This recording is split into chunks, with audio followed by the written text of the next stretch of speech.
soms dagen duren. Ik heb me er eerlijk gezegd een beetje aan onttrokken.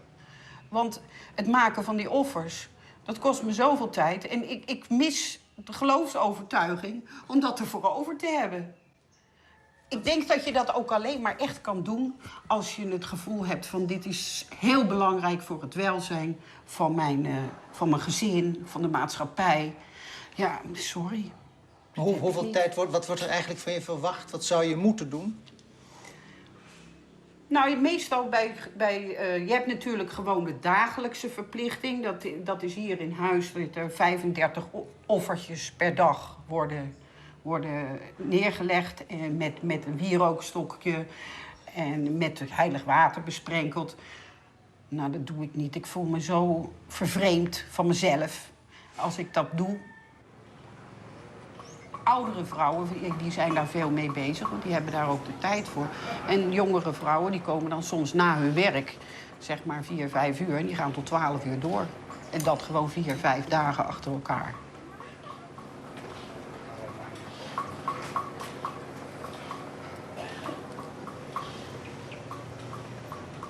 Ik zie hier een prachtige familiefoto.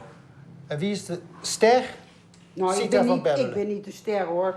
Kijk, ik vind de kinderen de sterren. Kijk, Wat was er aan de hand?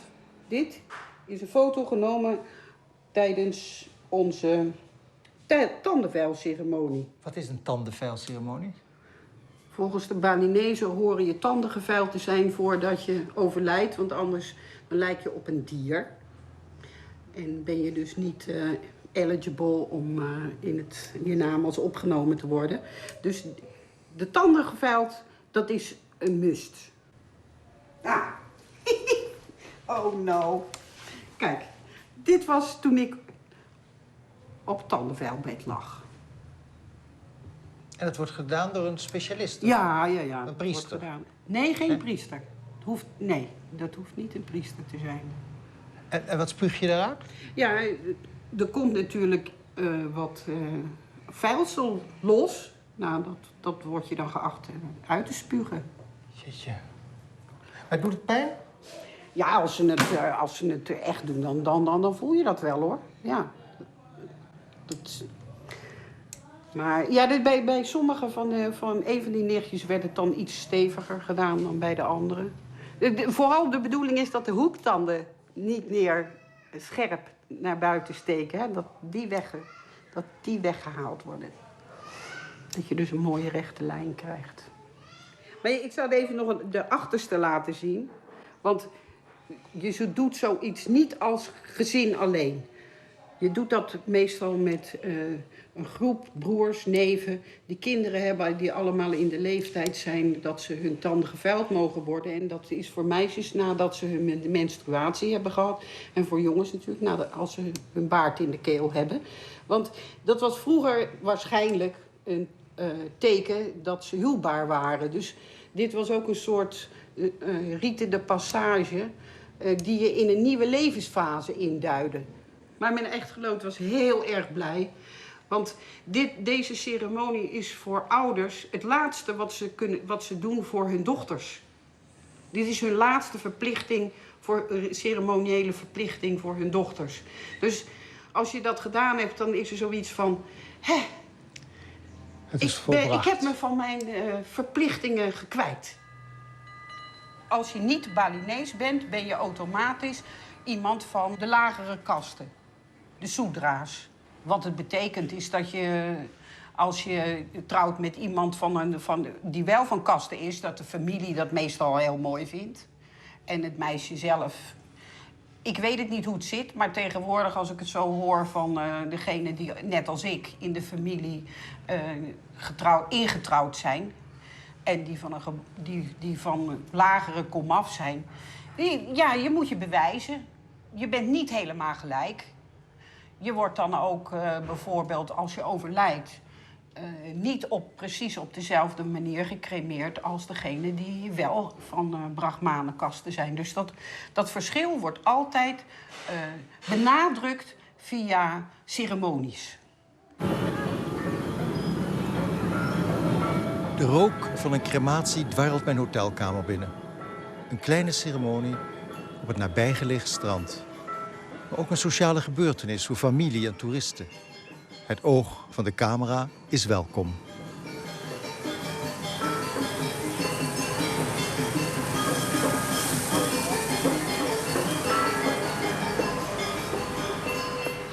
Ook hier weer tientallen Balinezen die hun gemeenschapsplicht vervullen. Ceremonies leggen verkeer en werkzaamheden dagelijks stil. De Hindoestaan moet veel vrij nemen voor de goden. Upacara kayak sekarang ini disebut ngaben. Ngaben itu asal katanya dari kata abu, mengembalikan ke asal semula. Karena manusia itu lahir ke dunia ini berasal dari air, api dan angin. Sekarang ini dikembalikan kembali ke asalnya semula. Dengan sistem kolektif gitu. Kolektif, ada yang kolektif. Mungkin diambil di suatu tempat, mungkin ada community, ya, satu community kerja gabung di sana. Mungkin satu upacara itu bisa patungan untuk beberapa orang gitu. Kalau yang individu kayak begini kurang lebih ya sekitar 20 jutaan. Kalau kolektif itu mungkin satu orang itu sekitar 4 jutaan. Ya.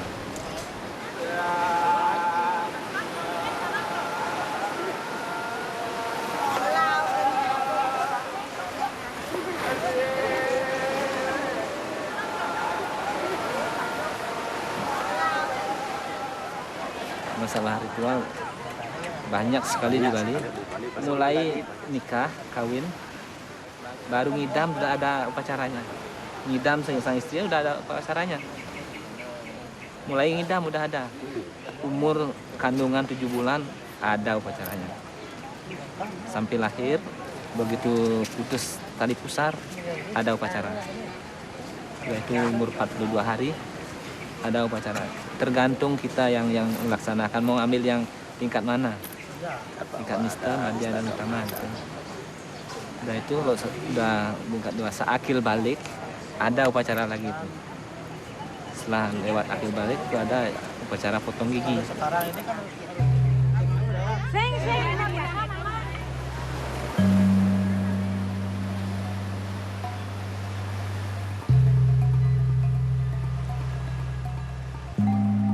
Geloof op Bali kost tijd, energie en geld. Veel geld. Aan de kostbare familieceremonies valt nauwelijks te ontsnappen. De psychiater Dr. Lou Suryani helpt mensen die in conflict zijn gekomen met de veeleisende tradities. Op nog geen 10 minuten van het toeristenstrand bezoeken we een van haar patiënten. Een vader heeft haar hulp ingeroepen omdat zijn geesteszieke zoon een gevaar voor de gelovigen is geworden. Ken Jani kita. Banyak luangan. Ngidang mesare. Nah negak malu negak. Ah? Ngidang tidur tuh. Ye, jadi kan asane. Kasunte ibu nge.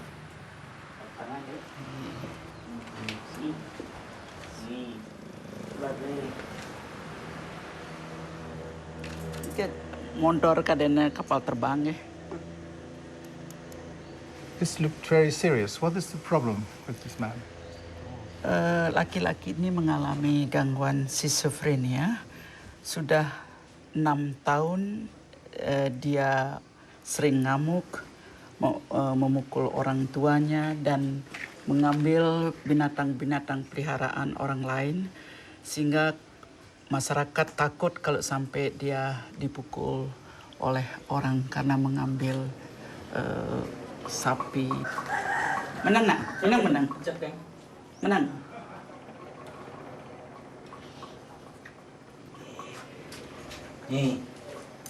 Yang saya sangat khawatirkan membakar itu pura.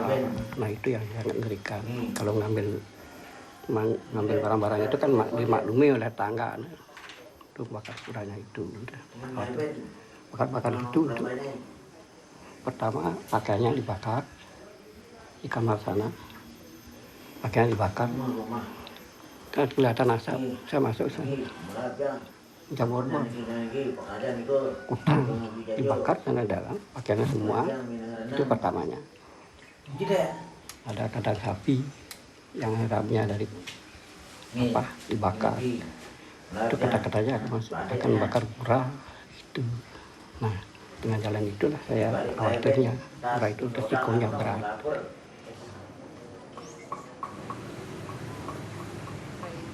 Tempels herbergen het hart van de Balinese cultuur. In Ubud dienen de tempels zelfs als decor voor allerhande dansvoorstellingen. Onder druk van de commercie is het een theaterstad geworden, waar lokale vorsten hun tempels als speelterrein aanbieden en de bevolking figureert. De toeristen zijn de toeschouwers. Ook hier knaagt de globalisering aan de tradities.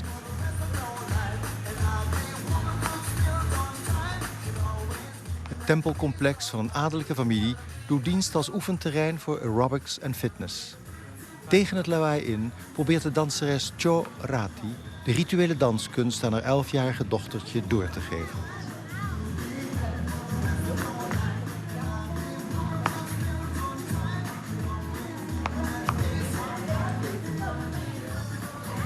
Segak, segak, neng anggut, segak, What is that? boleh. What is the name of this dance? This dance, this is tarian oleh tamu lilingan namanya. You come from a family of dancers. How many generations do dance now? Long. Dari 200 tahun yang lalu sudah mulai generasinya menari.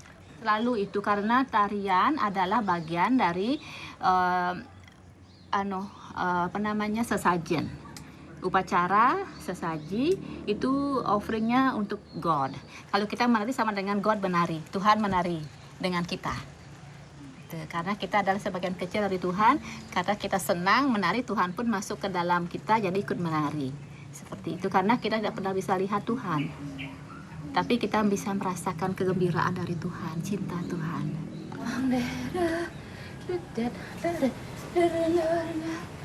Selalu itu lebih tenang rasanya kalau sudah bersembahyang. Cuman itu.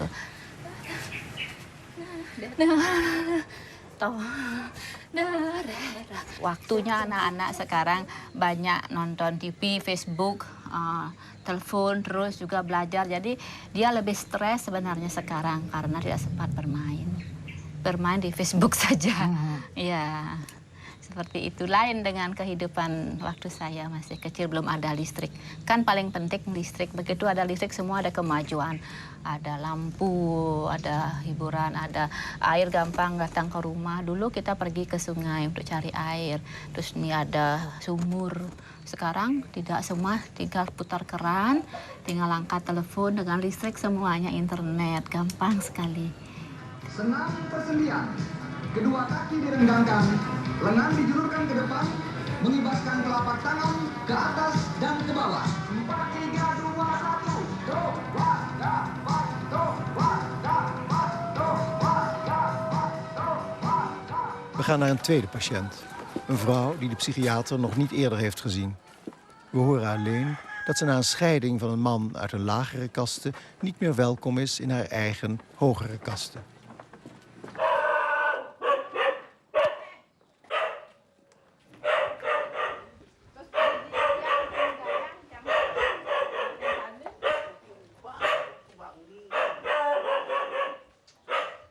Kan rasane sayang. Ampun makan. Nyen mang makan. Oke. Napi? Ampun mati dan ibu ten mati. Bisa ngobrol, bisa makan, ini ten mati artinya. Nggih? Kayun. 12 tahun yang lalu. Setelah cerai, kemudian di Bali. Since a divorce? Ya. dan anak tidak ada yang peduli. But can social pressure be so severe that you end up like this? Inilah suatu keadaan di mana mereka selalu mengatakan tidak sanggup kalau kita lihat rumahnya begitu indah. Ibu, Ya, ada sampai Kenya. ternidayang tiang kedidin tiang bu ngemandi kita manusang kuasa iya nejo niko tiang ngendelang masih bayun tiang tenlung marok lain kurenan. Napi hubungan raganya nih. Hari waris Waris ke maksud napi? Misan, mindon, misan, tapi misan ularin joh tiang. aja. Nggih. Iki siram bangun rumah, Raraman tiang, masih di dan pasar. tapi bangun rumah ngidang kan. Tapi uling telur. Tapi niki kan sampai gini. Memang ide nasi. Tiang jo mang ide semangane niko tekan uli pekan. Hari mau buruh ke pekan. Tapi tenada yeh Riki. Iya dah. Berat saja niki bu iya nih. There's no water? But here's water. I can wash her. Ada yeh bisa Sumber Wenten? Sudah ada semer tuh orang tenada yeh. Kadang-kadang Wenten ya, kadang-kadang ten. Ten bisa panas. Ah, that's not. It's just a sloppy excuse, I'm Nanti afraid. sang pedidin tiang ko betul tiang ten kene tenidayang yang di labue niko pereragan niko sampun lengser tenidayang. Kekedang tiang niko.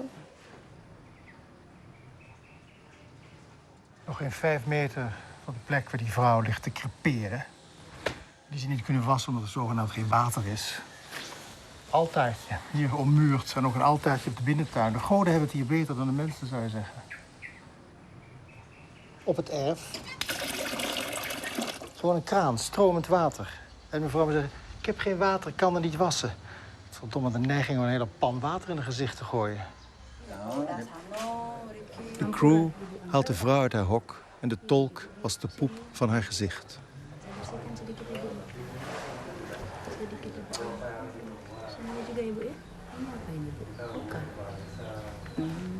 Onze komst heeft argwaan gewekt. Een fotograaf is in het spoor van de ziekenbroeders het erf opgeslopen.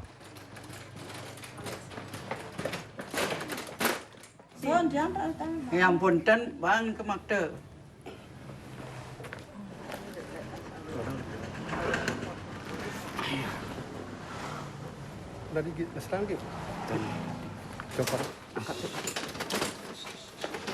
De psychiater schaamt zich voor wat ze ons heeft laten zien. Dit leed was niet voor vreemde ogen bestemd. Ze willen er liever niet over praten. Bu, Riki menek nggih.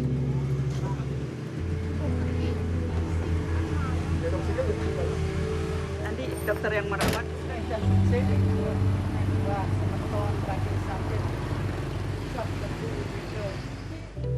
Ik snak naar frisse lucht. Weg van dat gore hok.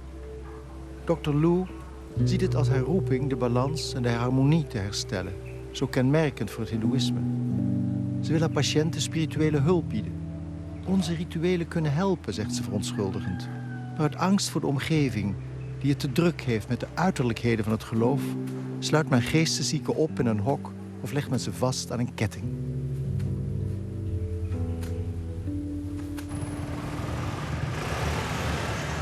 Het gedruis van motoren verjaagt de stilte van de Dessa. Kunstzinnig Ubud maakt zich op voor het uitgaansleven.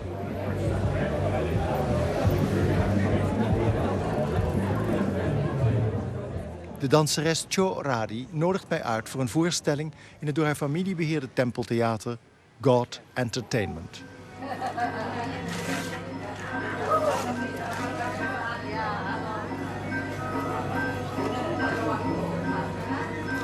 Who taught you to dance? My father. Your father? Yeah, my father is late Anak Agung Gede Mandra. He is the first time to come to Holland and France in 1931. 1931? Yeah. So he danced in the World Exhibition in Paris? Yes. And the whole family is a family of dancers? All family is dancer. Me and my brother and my 2 young sisters. This is my cousin. Ah, it's your uncle. So it's a family affair. Yeah. Well, courage.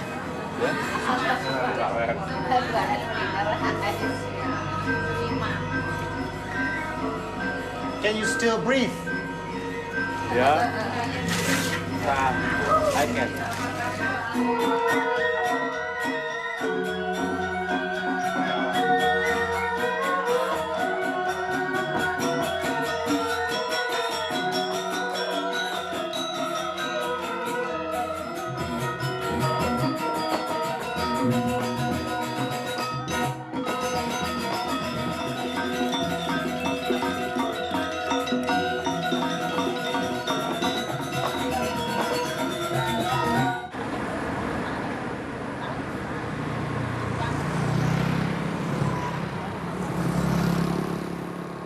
Het moderne leven tast het oude landschap aan.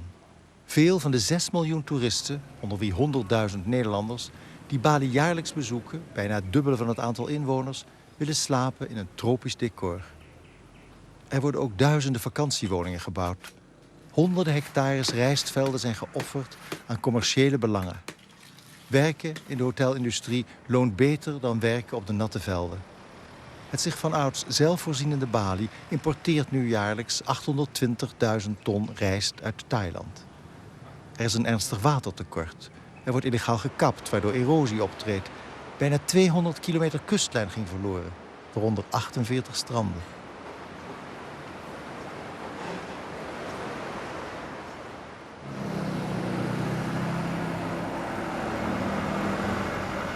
In de drukte van Ubud ontmoet ik de dichter, boekhandelaar Ketut Juliarsa. Hij bekommert zich om de wrijving tussen moderne tijd en traditie. 20 years ago, all this area surrounding here is rice field, no building. And this very little road here is a dirt track where cows and ducks were being herded along here. Down there's monkey forest.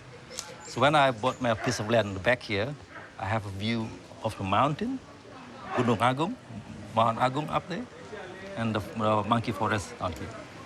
So in a matter of years after that, 1980s, 86, 87, the building, as soon as the roads were being built, then buildings around start to take place in rapid succession. Hotels built, shops built. Now we have this almost non-stop traffic going in this area, and every inch of land occupied with commercial premises, either shops or hotels or restaurants, as you can see all along. And your view, do you see a mountain nowadays? Now I have to go out of Ubud. I want to go and see a mountain. Drive out, go in the cars or motorbikes so I can see the mountain. But you have a mountain in your hat now. I keep mountain in my hat. In my hat.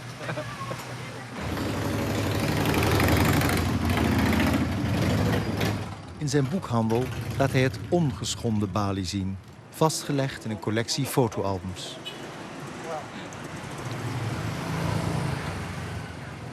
Could you open this one for me? Yeah. Because that's the time my mother was here during her honeymoon, so in the early 30s. Perhaps we see... There. Ah, that's exactly the Bali The exotic the Bali. colonials like so much. Wrapped in plastic. Yeah. So that's the image of that's the first exotic Bali being promoted. Amazing photos. That's beautiful. You don't see those anymore, of course, because now they've been closed. And look. Here you have your mountain and your view. Yeah, that's right. These are artist models, of course. It's all artistic, isn't it? And empty sawas. And now, you have to see naked women, you have to go to Kuta Beach. You see Australians.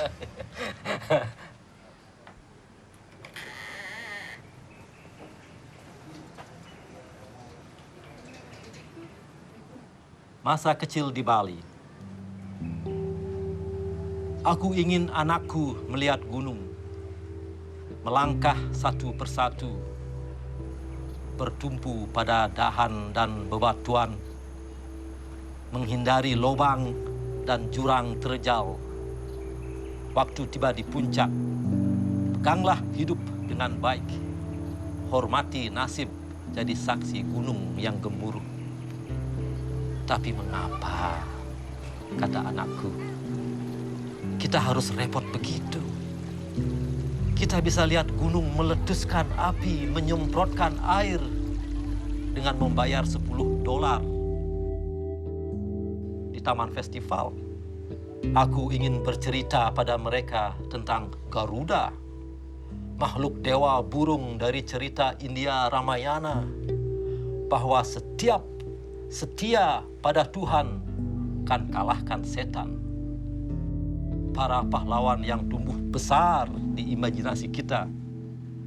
Tapi akan segera, lanjut anakku, kita lihat Garuda menjelma jadi patung besi terbesar di dunia, menggendong Dewa Wisnu, menantang segala keraguan tentang kedikjayaan uang. Meskipun begitu, aku tetap ingin mengajak mereka nonton wayang kulit. Bagaimana tembang dan kebijakan lama hidupi wayang.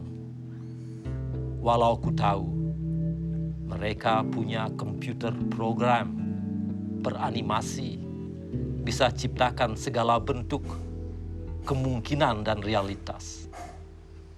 Atau mungkin sebaiknya aku tinggal di rumah saja, menunggu anak kembali untuk ceritakan petualangan mereka.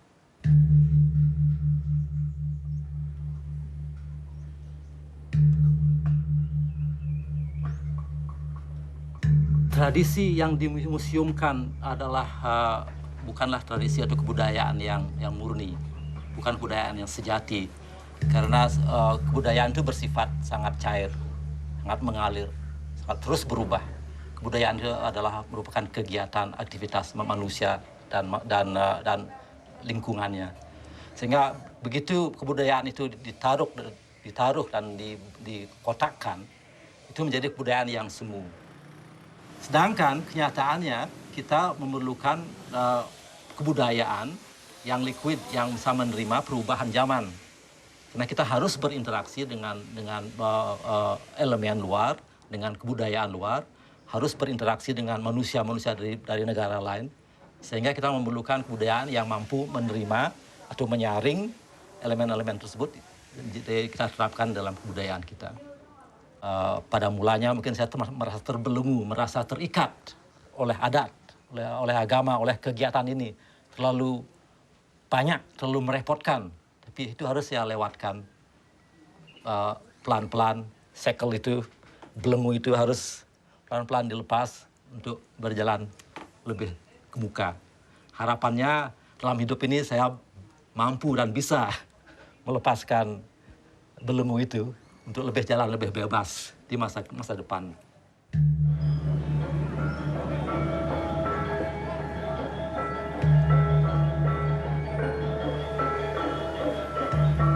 Orang Hindu di Bali mengalami stres.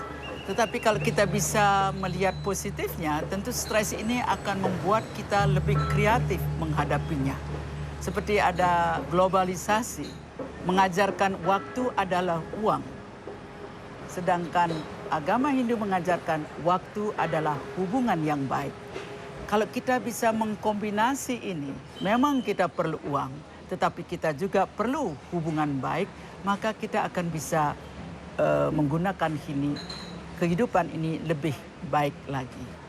Dan demikian pula dengan adanya orang Islam yang datang ke Bali, yang menganggap Bali tidak hanya milik orang Bali, tetapi Bali milik orang Indonesia. Kami yang beragama Islam pun bebas melakukan apa saja di sini.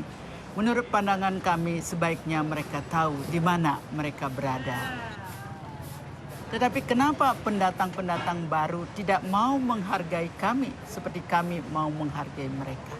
Seperti contoh misalnya, dengan mudah mereka membangun warung Muslim halal. Menurut saya ini suatu penghinaan. Kalau memang kita mau menyama beraya, kita bersaudara, kita keluarga, cabut palang itu. Ya sebut warung apa. Seperti yang kami lakukan babi guling, ayam panggang, dan lain-lainnya. Jangan bawa agama dalam masalah kita bersama ini.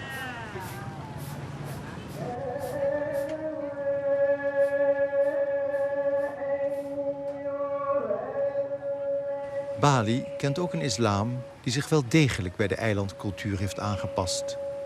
Deze moslims hebben Balinese namen en delen in de Hindoestaanse feesten. Het moet de vredige islam zijn waar mijn moeder mee kennis maakte tijdens haar huwelijksreis. Ruim 4 eeuwen geleden vestigde zich in het noorden van Bali een Javaanse moslimmissie die de vriendschapsbanden tussen beide eilanden moest versterken. Het dorpje Sukasada, ver weg van het uitgaansleven, houdt dat geloof slaperig wakker.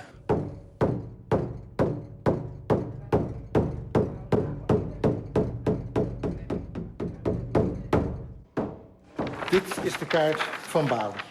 Hier Denpasar, waar iedereen aankomt, althans de toeristen, het vliegveld.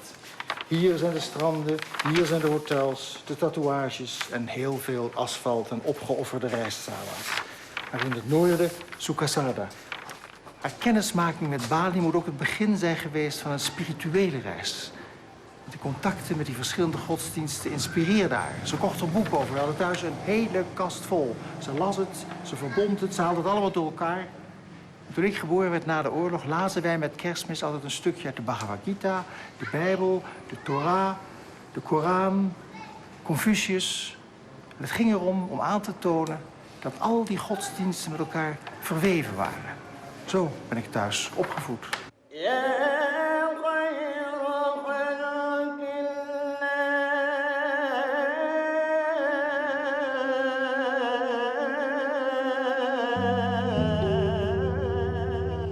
Terug naar de badplaats Kuta. Daar manifesteert zich een strenger islam. Meegebracht door gastarbeiders die in de toeristenindustrie werken. Om hen heen bloeit een nieuwe moslim-middenstand. Moskeeën verrijzen, gefinancierd door Jakarta. In de hoofdstad Denpasar zou inmiddels de helft van de bevolking moslim zijn. Deze veelal laaggescholden bouwen letterlijk mee aan een moderne wereld die ze verfoeien. Ze voelen zich bedreigd door de uitdagende manieren van de toeristen. Zo ontstond een voedingsbodem voor fanatisme en haat die in 2002 tot uitbarsting kwam bij de aanslag op een discotheek waarbij 202 doden vielen. Horor, benar-benar horor. Luar biasa. Niet alleen de Hindoes voelen zich door deze fanatici bedreigd, maar ook de oorspronkelijke moslims. De journalist Ketut Abbas is moslim en komt uit het vredige dorpje Sukasada. Op de dag van de aanslag was hij in de buurt van de discotheek. Ketika bom pertama meledak, saya langsung lari kemari. Datang kemari, saya melihat mayat bergelimpangan. Saya tidak bisa berbuat apa-apa. Saya gemetar, saya terduduk. Saya tidak. Oh no, ini luar biasa. Ini menghancurkan. Saya merasakan itu. Saya melihat mayat-mayat itu. Tapi saya tidak bisa. Saya gemetar. Saya tidak bisa berdiri. Saya terjatuh. Karena saya pikir, ini Bali. Ini Bali saya.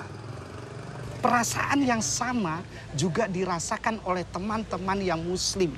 Sama saja.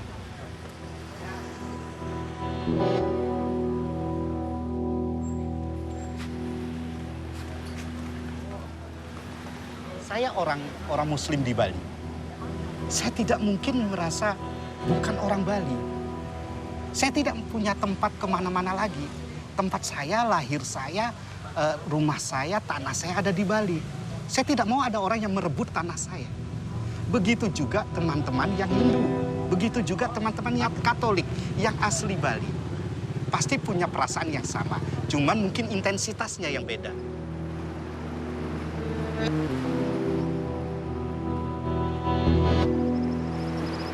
Ingat, pikiran ngebom Bali itu adalah pikiran sesat dari umat Islam yang sesat. Itu yang ada dalam pikiran kami. umat Islam. Kami sama sekali tidak punya pikiran. Bahkan kami sangat meyakini orang yang membunuh satu orang sama dengan membunuh seluruh umat manusia. Membunuh tanpa alasan satu orang sama dengan membunuh umat manusia. Itu yang diajarkan dalam Islam. Itu yang kami yakini.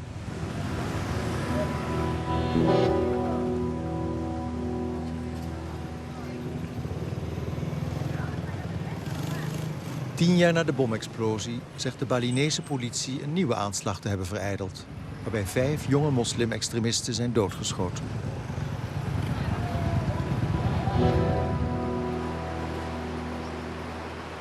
De bom heeft het toerisme niet kunnen stoppen. Het eiland der goden blijft vreemdelingen lokken. Zoals naar dit designhotel, waar het oude Bali in beton en plastic wordt opgeroepen. Sawa's als zwembad, altaren voor cocktails, lampen als tempeltoppen en religieuze patronen op de muren. Het ligt niet in de aard van de naar harmonie strevende hindoes om zich tegen het massatoerisme te verzetten. Geld is ook een verzoener. In ruil openden ze hun huizen, stranden en tempels. Al verbergt het geloof zich achter een bastion van ceremonies. Maar het evenwicht verschuift. De toeristen verdringen de goden. Een opgaan in de moderne wereld lijkt onvermijdelijk. De spanning tussen het oude en het nieuwe houdt veel op het eiland bezig en haalt steeds vaker de lokale kranten.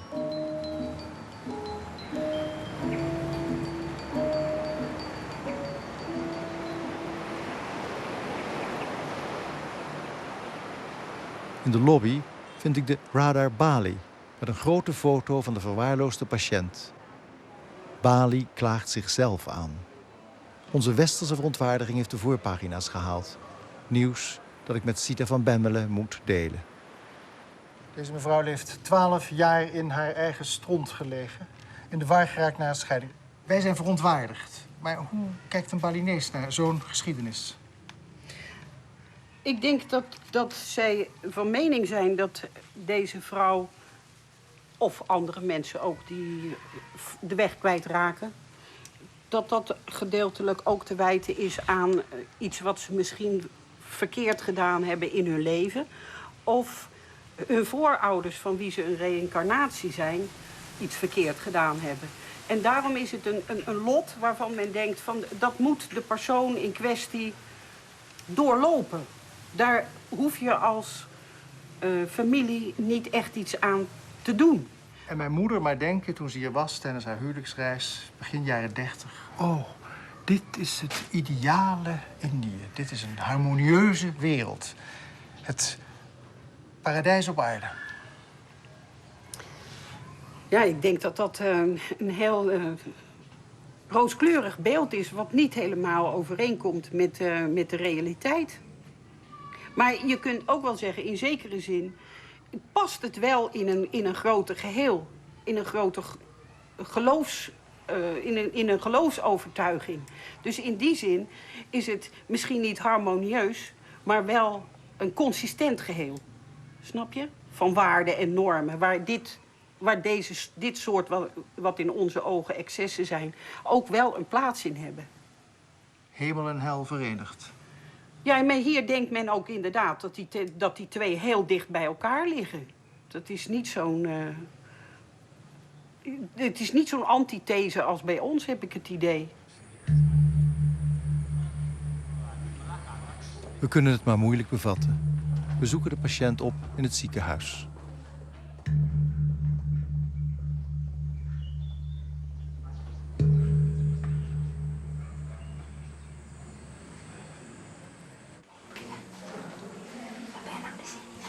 Sudah makan 2 piring.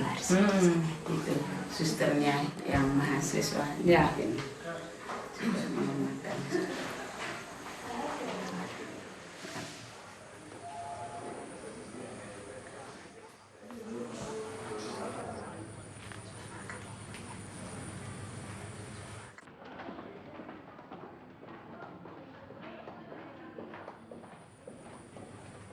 Ik vaar op de Indragiri, Midden-Sumatra, tijgergebied. In deze streek hebben mijn ouders kampen gezeten. Mijn vader heeft hier aan de spoorweg gewerkt. En het is hier snikheet.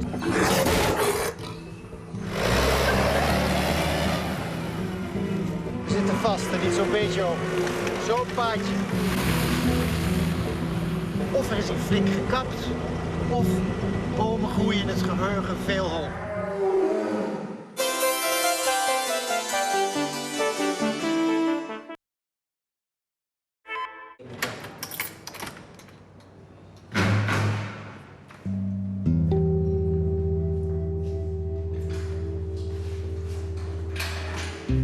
Achter is het depot en er liggen de in beslag genomen spullen van de stropers.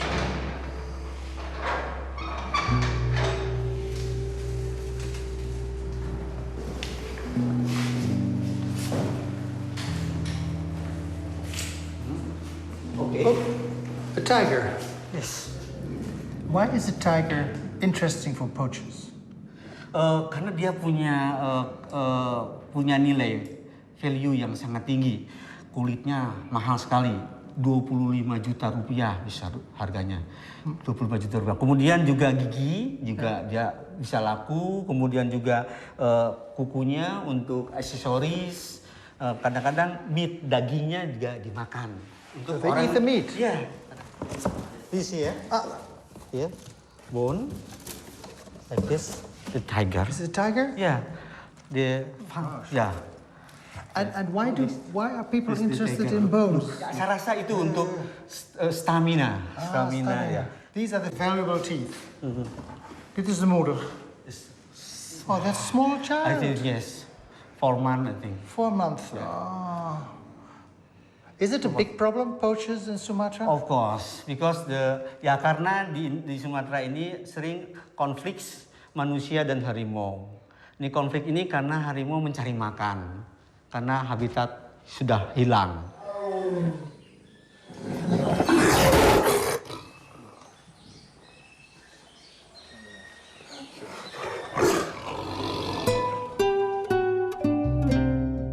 Indonesië is het land waar ik het meest nooit geweest ben. Ik ken het als Indië, het land van mijn ouders en bruine halfzusjes. Hun verhalen kleurden mijn jeugd. En nu ga ik zelf op reis om te ontdekken hoe het Nederlands verleden nog doorklinkt in het Indonesische heden.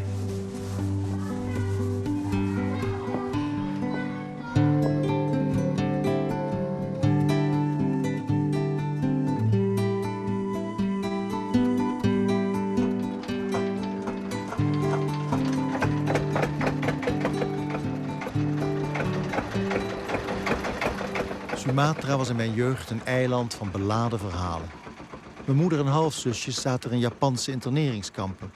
Mijn vader leed er schipbreuk voor de oostkust en werkte als krijgsgevangen aan de dodenspoorlijn. Sumatra was het wilde westen van Indonesië. Er was nog oerwoud dat moest worden ontgonnen. Er woonden planters die in de thee zaten, of in de palmolie, tabak en rubber. Voor de oorlog woonde mijn moeder in ver afgelegen gebieden onder echte inboorlingen. Haar eerste man hielp als militair mee de binnenlanden onder Nederlands gezag te brengen. Er slopen tijgers rond haar huis.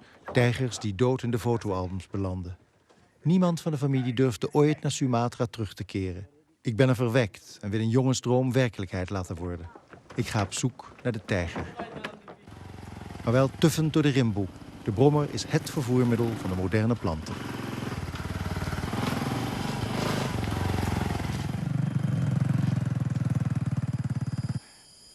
In de koloniale tijd was het oerwoud staatseigendom.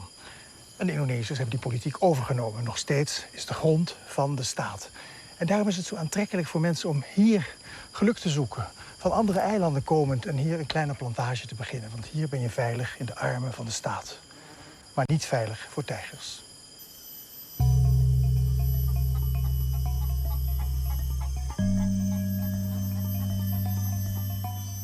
Een palmolieplanter belt de boswachter met regelmaat om wildsporen op zijn landje te melden.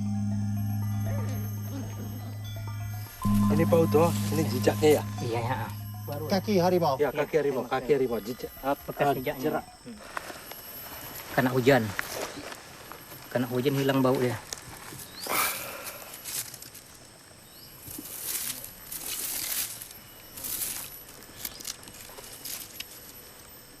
2 tentjes. Ja. Jejaknya tapak depan, dia tapak belakang ini. Menahan ya? Menahan. Dia ini kan loncat, ini nahan. Harimau ini kurang lebih 15 menit ya, soalnya dia mencari mangsa kan. Oh, sekitar 15 menit sambil sambil lalu ya? Iya, sambil mencari mangsa dia kan. Oh iya. Nah itu Pak, pada saat itu Pak Uto nampak jelas? Oh, nampak jelas Pak. Oh, nampak jelas ya.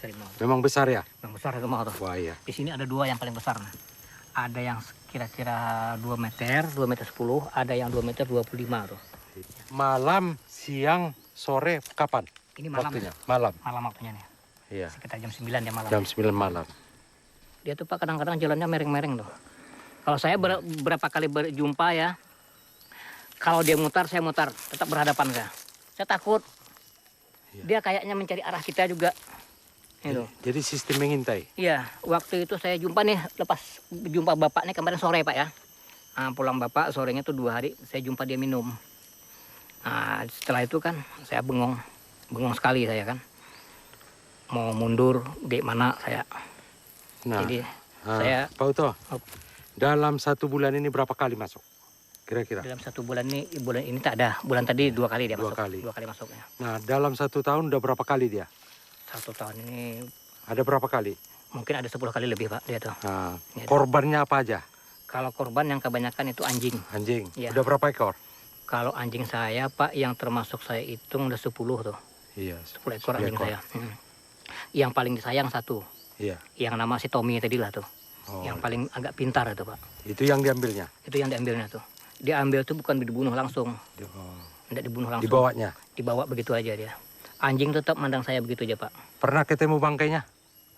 Bangkai anjing? Tak ada pernah. Oh enggak, langsung dibawanya hilang gitu? Hilang begitu aja.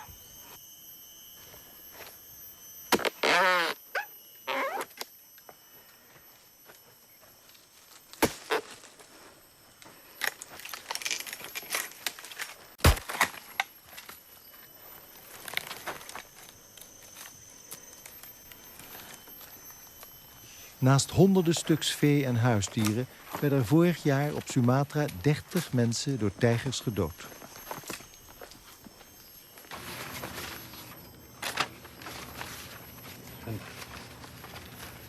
Ada beberapa foto kejadian.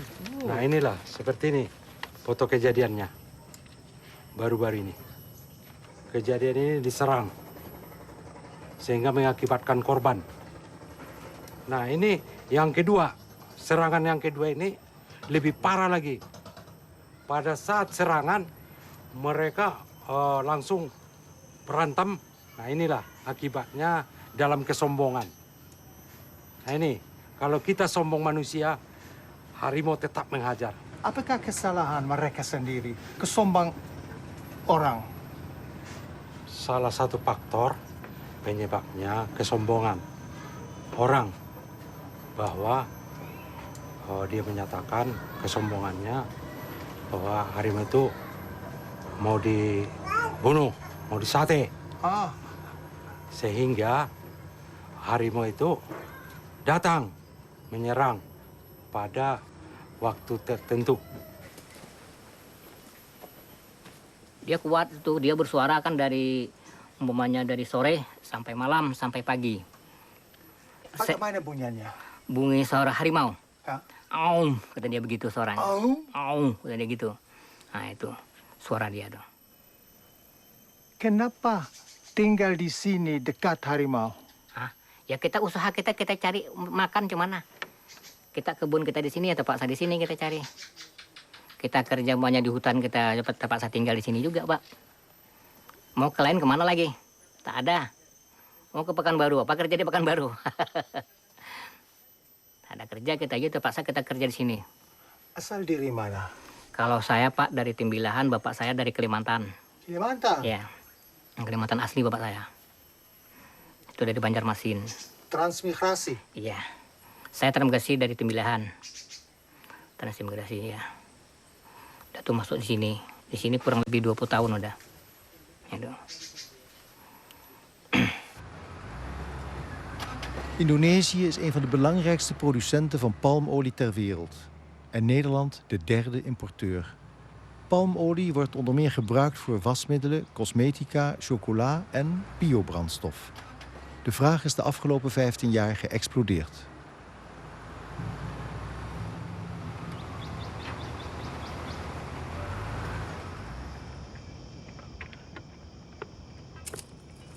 Mijn moeder heeft van dichtbij meegemaakt hoe het oerwoud voor ondernemende Hollanders moest wijken.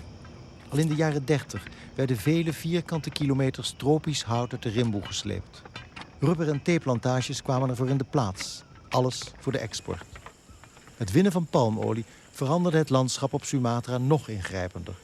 De halve Riau-provincie is nu beplant met eindeloze rijen palmbomen. Een monocultuur die het wild in de klem zet.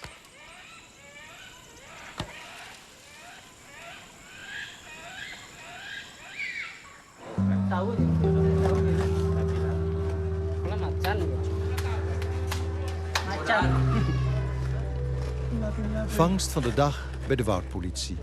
De bij stropers en jagers in beslag genomen dieren, levend of opgezet, worden opgebracht en ingeschreven.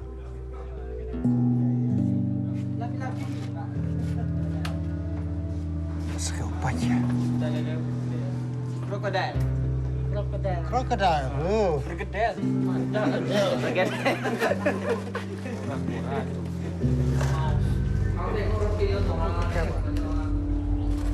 Awas gigit dia. Lah, lepas deh.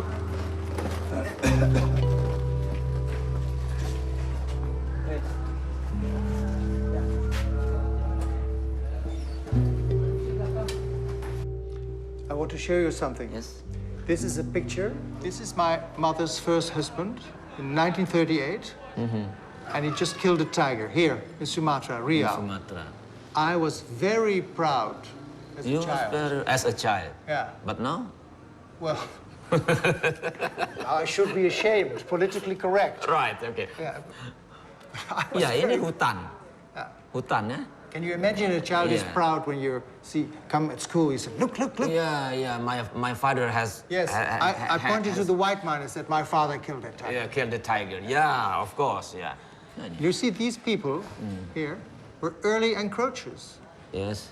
My parents, or not my parents, my Yeah, mother your and mother. her first husband, they were early encroachers. They also lived half in the Rimboe. Yeah. And here, big wood, you know, no secondary forest. Yes. Real Rimboe. Forest. Saya pikir ternyata encroachment itu, perusahaan terhadap sudah berlangsung lama. Sejak tahun 38. Di sini dilihat. Bukan hanya kali ini. Hanya Belanda was already Belanda an juga encroacher. sudah ya.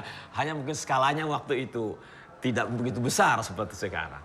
Sekarang dengan kebutuhan lahan, dengan kebutuhan yang besar itu semakin cepat.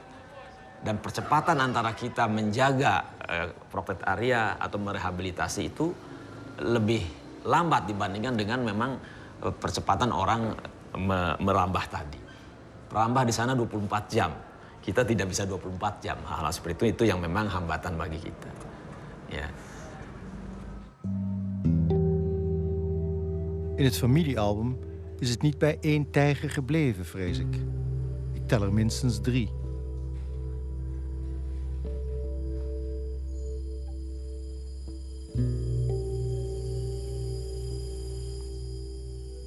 Palmolie is de grootste werkverschaffer op Sumatra. Ook kleine planters profiteren van de toegenomen wereldbehoefte. In de Riau-provincie krijgen arbeiders de kans grond te kopen en een coöperatie te vormen.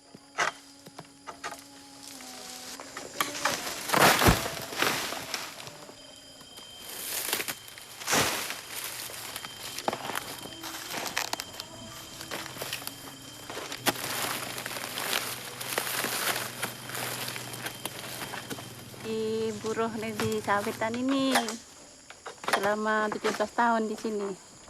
Jadi itu penghasilan kami dan suami kami dari sawit ini. Buruh gitu, Pak. Berapa ibu dapat? Kadang enggak mesti. Ya sama suami itu satu orang. Satu bulan itu bersihnya 500 gitu. Sambil nyekolahkan anak 3 lagi.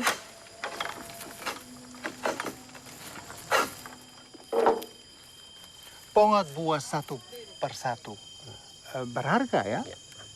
Ya, buah itu yang brondol bahasanya di sini, brondolan itu harus dipunguti. Itu harganya sangat bagus. Kalau dikumpulkan brondol, harganya melebihi yang seperti tandan. Jadi ini harus diambil buah ini satu persatu karena memang sangat nilainya sangat tinggi. Randemennya sangat bagus. Sangat bagus. Jambu? Iya. No. Tidak. Enak katanya. Astagfirullahaladzim. Jangan ditutup dulu, Pak. Enggak ketir apa? Iya. Gede-gede juga ya, Bang ya. Salok ya. Oh, gila aku disini nambah 70 barang.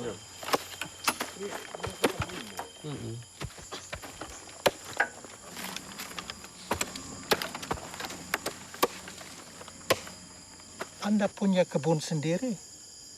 Ya ingin lah. Ingin punya gitu. Ya kerja gini lah, kayak kerja keras gitu kan. Baru nanti dikumpul-kumpulkan gitu kan.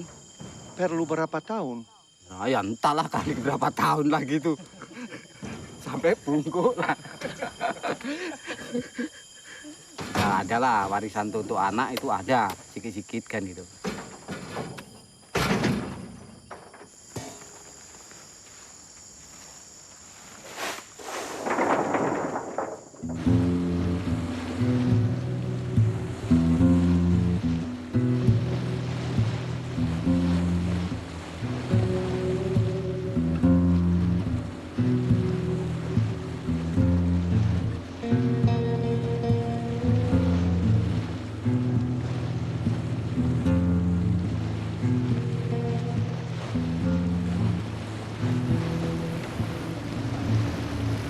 Vaar op de Indragiri, Midden-Sumatra, richting zee. Tijgergebied, Riau-provincie. In deze streek hebben mijn ouders in kampen gezeten. Mijn vader heeft hier aan de spoorweg gewerkt. Het is hier snikheet, vochtig. Dus al het zelfmeelijf wat ik heb, een beetje de mislukte Indiana Jones met een mal hoedje. Dat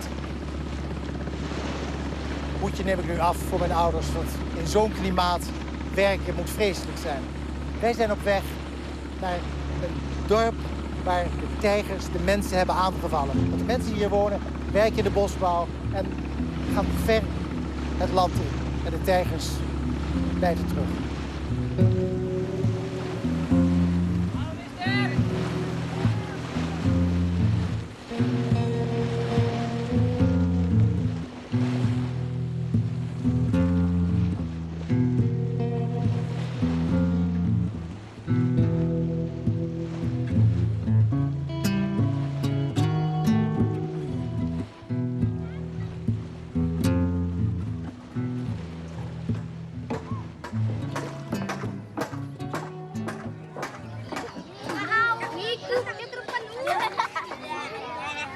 Apakah pernah lihat harimau?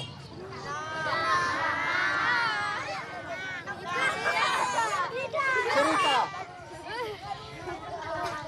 Kalian takut?